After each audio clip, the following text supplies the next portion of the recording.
اللہ تعالیٰ نے اپنے گنہگار بندوں کو ایک تسلی دی ہے۔ حضرت علامہ پیر ظہیر عباس قادری صاحب، اسلامک و صوفی اسکالر، سجادہ نشین، مرکز قادریہ اسلام آباد۔ اسلام کا پرامن پیغام آگے شیئر کریں اور اپنے لیے صدقہ جاریہ بنائیں۔ جزاک اللہ۔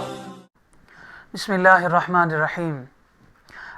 آج میں آپ کے سامنے وہ حدیث مبارکہ رکھنے لگا ہوں اور سنانے والا ہوں جس حدیث پاک میں اللہ تعالیٰ نے اپنے گنہگار بندوں کو ایک تسلی دی ہے، اور وہ تسلی یہ ہے کہ اللہ تعالیٰ کے گنہگار بندے اس سے توبہ اور معافی کا سوال کرتے رہیں۔ حدیث پاک ہے میرے سامنے، مسند البزار، یہ حدیث کی ایک کتاب ہے، اس کی حدیث نمبر 2523 ہے۔ اللہ تعالیٰ جل مجدہ الکریم فرماتا ہے اپنے بندے سے، یہ حدیث قدسی ہے، فرمایا اے میرے بندے فَمِنْكَ الدُّعَاء وَالْمَسْأَلَةِ، تیرے ذمے دعا اور سوال کرنا ہے، تو دعا مانگتا رہے، دعا مانگنا کبھی نہیں چھوڑنا، اور مجھ سے سوال کرتے رہنا، تو سوال کرنا مجھ سے کبھی نہ چھوڑنا۔ اور آگے فرمایا وَعَلَيَّ الْإِسْتِجَابَةُ وَالْعَطَاءُ، فرمایا اللہ نے کہ تیرے ذمے دعا مانگتے رہنا اور توبہ کرنا ہے اور سوال کرنا ہے، اور میں دو جہانوں کے رب کے ذمے جو ہے وہ تیری دعا کا جواب دینا اور تجھے عطا کرنا ہے۔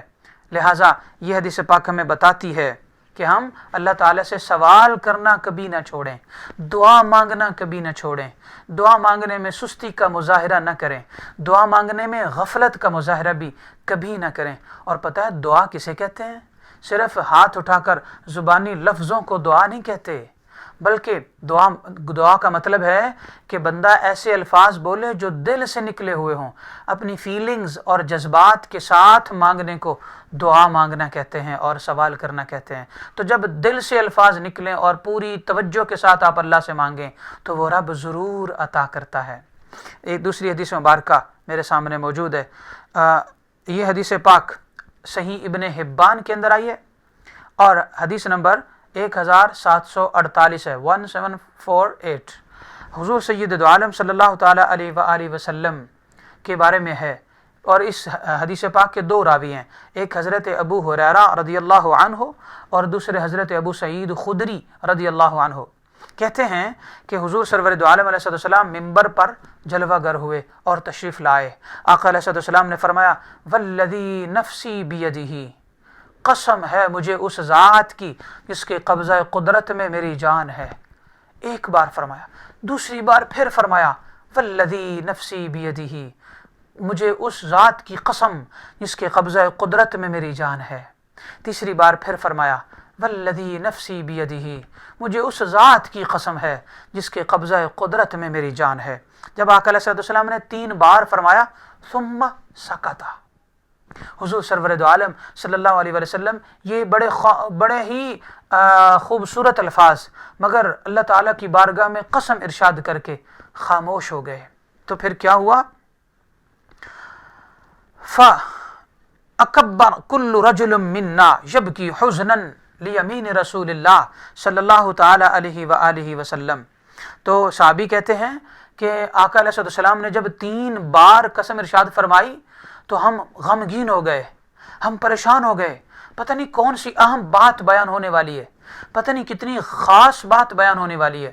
اور آقا علیہ السلام 3 بار قسم ارشاد فرماتے ہی نہیں تھے، یہ آپ کی عادت مبارکہ میں سے ہی نہیں تھا۔ تو کہتے ہیں ہم رونے لگے، ہماری آنکھوں سے آنسو جاری ہو گئے اور ہم زارو قطار رونے لگے۔ کہتے ہیں کہ حضور سید دو عالم صلی اللہ تعالیٰ علیہ وآلہ وسلم نے جب یہ باتیں بار بار قسم ارشاد فرمائی اور آقا علیہ السلام کی اس قسم کو دیکھ کر ہم پریشان بھی ہوئے، پھر ہم رو پڑے۔